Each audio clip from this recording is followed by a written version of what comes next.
Aunty, என்கிட்டே நீங்க மனித நேயத்தை கத்துக்கோங்க. எங்க தாத்தா ஸ்கூல் விட்டு என்னை கூட்டிட்டு போறதுக்காக வந்தாரு. நானும் போனேன். எங்க தாத்தா கேட்டாரு, பேக்க தாமான்னாரு. நான் சொன்னேன், மனித நேயத்தோட சொன்னேன். தாத்தா, என் பேக் வெயிட்டா இருக்கும், வேணா தாத்தா அப்படின்னேன். சரி, உன் லஞ்ச் பேக்கையாவது தாமான்னாரு. நான் சொன்னேன், பாதி சாப்பாடு தான் தாத்தா சாப்பிட்டேன், பாதி சாப்பிடல, அதுவும் வெயிட்டா இருக்குன்னே. எங்க தாத்தா என் மேல ரொம்ப பாசம் வச்சிருக்காருல்ல, நான் அவர் மனசு கஷ்டப்படுற மாதிரி செய்யக்கூடாதுல்ல. அதனால நான் என்ன சொன்னேன் தெரியுமா? தாத்தா, நீ எதையுமே தூக்கிட்டு வர வேணாம், எல்லாத்தையும் நான் தூக்கிட்டு வரேன், என்னைய மட்டும் தூக்கிட்டு வா தாத்தான்னே. ஐயா, ஒரு குறள் சொல்றேன் கேளுங்க. ஒரு குறள் சொல்றேன் கேளுங்க.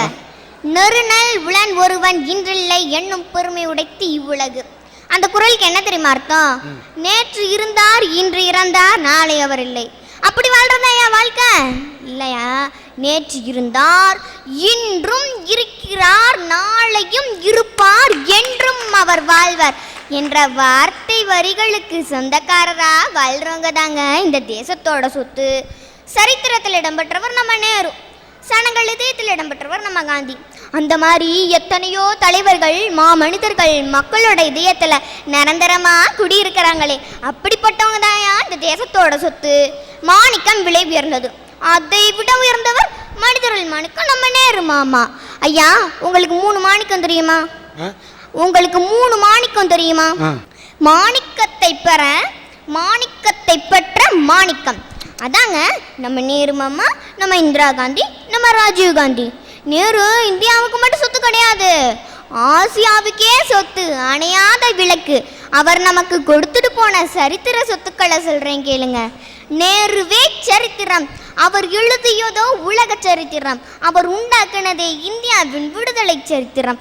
சமாதானம் அவர் எழுதிய புதிய சரித்திரம், பஞ்சசீலம் அவர் படைத்த புகழ்பெற்ற சரித்திரம், 5 ஆண்டு திட்டம் அவர் தீட்டிய தொழில் சரித்திரம், ஆரியப்பட்டா அவர் எழுதிய விண்வெளி சரித்திரம், புதிய இந்தியா அவரோட உயிர் மூச்சு சரித்திரம். இத்தனை சரித்திர சொத்துக்களையும் கொடுத்த மனிதர்கள் மாணிக்கம் நேருதானே நம்ம தேசத்தோட மிகப்பெரிய சொத்து. கடைசி மூச்சு முடியும் மட்டும் கடமையை கண்ணாட்ட செஞ்சது யாரு? நம்ம காந்தி தாத்தா. வெள்ளை உடையை விரும்பி அணிந்து வெற்றியதிலும் கண்டவர் யாரு? நம்ம நேரு மாமா.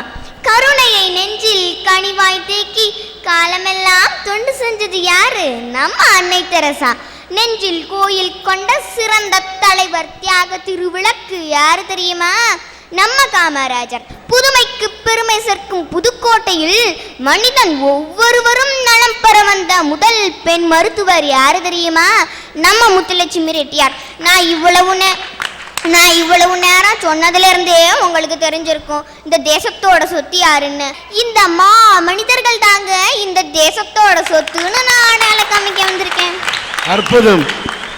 இந்த தேசத்தோட சொத்து அவங்க மட்டுமல்ல, நீ பேசிய ஒவ்வொரு வார்த்தையும் முத்து. நீதான் இந்த தேசத்தின் சொத்து. ஐயா, நீங்க வீடு கட்டினீங்கன்னா உங்க பேர் வைப்பீங்க, எங்க அம்மா வீடு கட்டினா எங்க அம்மா பேர் வைப்பாங்க. நான் என் வீடு கட்டினா என் பேர் வைக்க மாட்டேன். ஏன் தெரியுமா? நான் சினிமா கம்பெனி ஆரம்பிச்சேன். நான் ராஜேந்தர் சினியாட்சன் ஆரம்பிக்கல, என்னை வாட வைத்த மண் தஞ்சை சினியாட்சன் வச்சேன். ஐயா, நீங்க அப்படி வைப்பீங்க ஐயா, ஏன்னா நீங்க பெரிய மாமனிதர். இல்லம்மா, மாமனிதன் அல்ல, நானும் சாதா மனிதன் தான். ஏன்னா நம்மளை யார் வாழ வச்சாங்களோ அவங்களை நினைச்சு பார்க்கணும்னு எவன் நினைக்கிறானோ அப்படிப்பட்ட ஒரு மனிதன் இருக்கணும்னு நினைக்கிறேன். அப்படி இருந்தனாலதான் ஐயா உங்களை நான் மாமனிதர்னு சொல்றேன். எங்க அம்மா வீடு கட்டினா எங்க அம்மா பேர் வைப்பாங்க, ஏன்னா அது தனிப்பட்டவங்களோட சொத்து. நம்ம புதுக்கோட்டையில நிறைய நகர்களுக்கு பேர் என்ன தெரியுமா? அண்ணா நகர், காந்தி நகர், போஸ் நகர், திரு சத்தியமூர்த்தி நகர், நேரு நகர். இது பத்தாதாயா, ஒரு பானை சோத்துக்கு ஒரு சோறு தான் பதமா.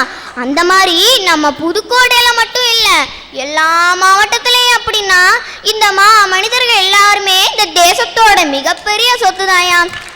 நம்ம புதுக்கோட்டையில பிறந்து முதல் பெண் மருத்துவ வல்லுநர் பட்டத்தை முதலாக பெற்று சட்டமன்றத்தில் இடம்பெற்ற முதல் பெண்ணுங்கிற பெருமையை பெற்று பெண்களோட முன்னேற்றத்துக்காக பாடுபட்டதால பத்மபூஷன்ற விருதை பெற்றிருக்காங்களே நம்ம முத்துலட்சுமி ரெட்டி. அவங்க நம்ம தேசத்தோட மிகப்பெரிய சொத்து தானையா ஐயா. தனக்காக வாழ்பவன் மனிதன், பிறருக்காக வாழ்பவன் மா மனிதன்.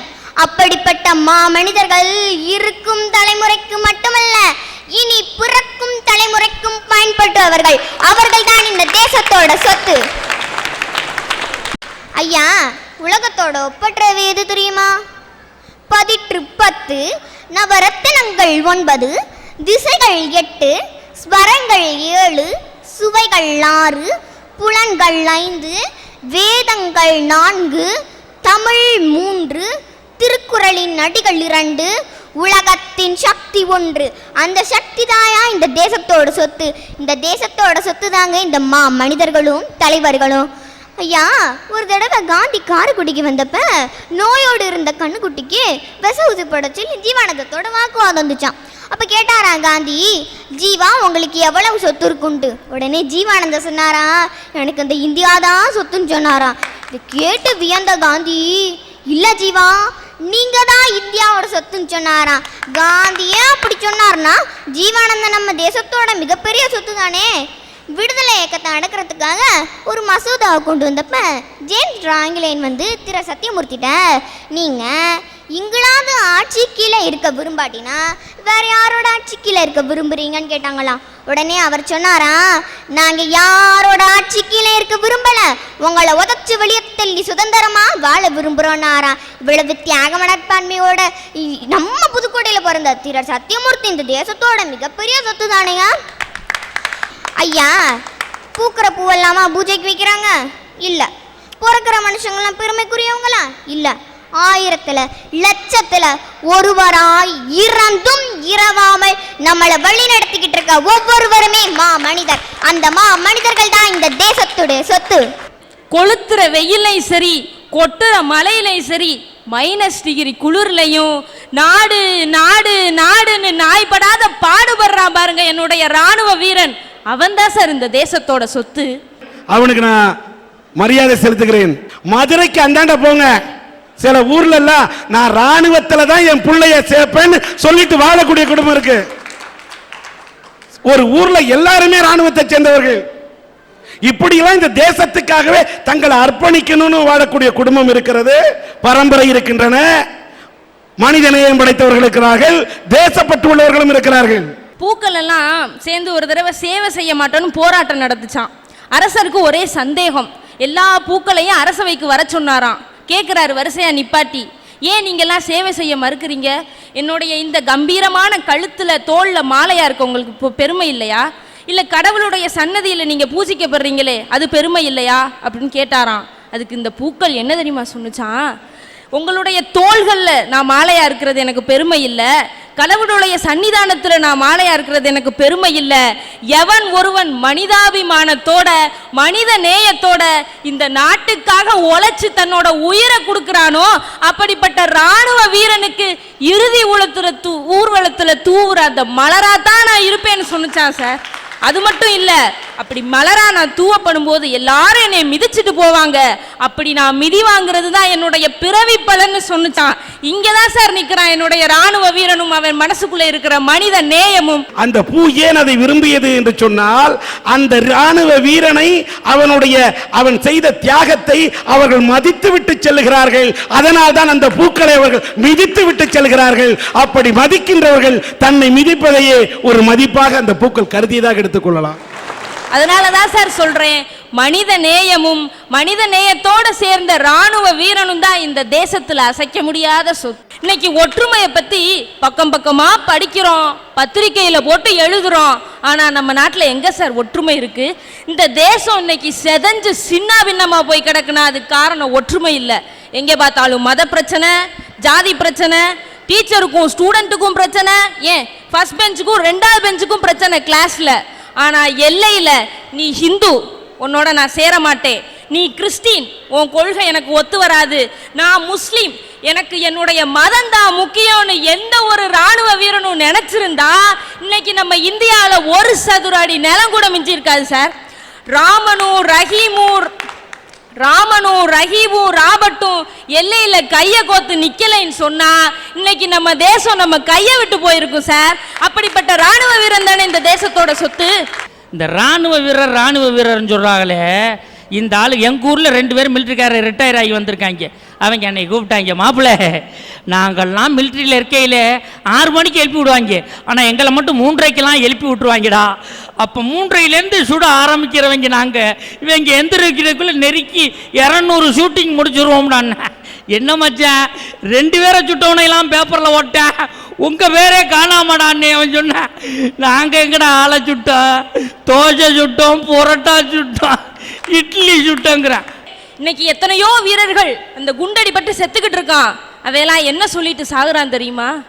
ஐயோ இறைவா, என்னோட குடும்பத்தை காப்பாற்றணும், குழந்தைய காப்பாற்றணும், மனைவி மக்களை எல்லாம் காப்பாற்றணும், அதுக்குள்ள இப்படி என் உயிரை எடுத்துட்டேன்னு சொல்லி சாகுறது இல்லை சார். என்ன சொல்லிட்டு தெரியுமா சார் சாகுறான்? தாய் அவள் போல் ஒரு ஜீவன் இல்லை, அவள் காலடி போல் சொர்க்கம் வேறு இல்லை, என் தாய் மண்ணை போல் ஒரு தேசம் இல்லை, பாரதம் எங்களின் சுவாசமே, தாய் மண்ணே வணக்கம், தாய் மண்ணே வணக்கம்னு சொல்லி பிறந்த நாட்டிலே விழுந்து சாகுறான் பாருங்க. மனிதநேயமுள்ள என்னுடைய ராணுவ வீரன் அவன்தான் சார் இந்த தேசத்தோட சொத்து. மேடையில் இருக்கக்கூடிய இந்த பெண்ணின் பெயர் அம்சவல்லி. இவருடைய கணவர் பெயர் பேரின்பராஜ். அவர் ஒரு வேன் டிரைவராக இருந்தார். இவங்களுக்கு 3 பிள்ளைங்க. இந்த மூத்த பொண்ணு 13 வயது, மூளை வளர்ச்சி குன்றிய குழந்தையாக இது இருக்கின்றது. 2வது 10 வயது பையன் 5வது படிக்கின்றான். 3வது 8 வயது பெண் 3வது படிக்கிறார். இந்த பெண் அம்சவல்லியுடைய கணவர் பேரின்பராஜ். பேரிலேயே பேரின்பராஜ் இருந்த காரணத்தால் இந்த உலகத்தில் பேரின்பத்தை தேட வேண்டும் என்று அவர் பேரின்பத்தை தேடியதால் அவருக்கு எய்ட்ஸ் நோய் தொற்றிக் கொண்டது. அதனால் 7 ஆண்டுகளுக்கு முன்னால் அவர் இறந்து விட்டார். பேரின்பராஜ் பேரின்பத்தை தேடினார், தன் குடும்பத்துக்கு பெருந்துன்பத்தை பெற்று தந்து விட்டார். போனதான் போனாரு, சும்மா போல. இந்த அம்மாவுக்கு கடைசியில் சோதிச்சு பார்த்தா இந்த அம்மாவின் நிலையும் பரிதாபத்துக்குரிய நிலை. தன்னுடைய தாரத்துக்கு இத்தனை பாரத்தையும் இத்தனை துயரத்தையும் வாங்கி கொடுத்து விட்டு பேரின்பராஜ் சென்று விட்டார். ஆனால் இந்த 3 குழந்தைகளை வைத்துக் கொண்டு இவருக்கு நோய் என்றால் இவருடைய வாழ்க்கை கேள்விக்குறியாக இருக்கிறது. இந்த 3 குழந்தைகளை எப்படி காப்பாற்றுவது என்று இன்றைக்கு கண்ணீரிலே தத்தளித்துக் கொண்டிருக்கின்றார். எத்தனை அம்சவல்லிகள் இப்படி கண்ணீர் வடித்தாலும் பேரின்பராஜ்கள் திருந்தாமல் இருந்தால் வாழ்க்கை எங்கே போகிறது என்பது தெரியவில்லை.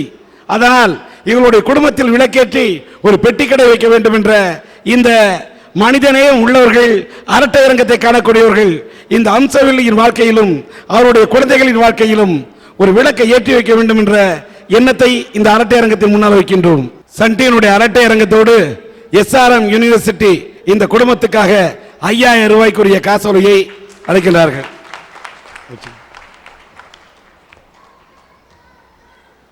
உங்களுடைய கோரிக்கையை வச்சிருக்கிறோம்.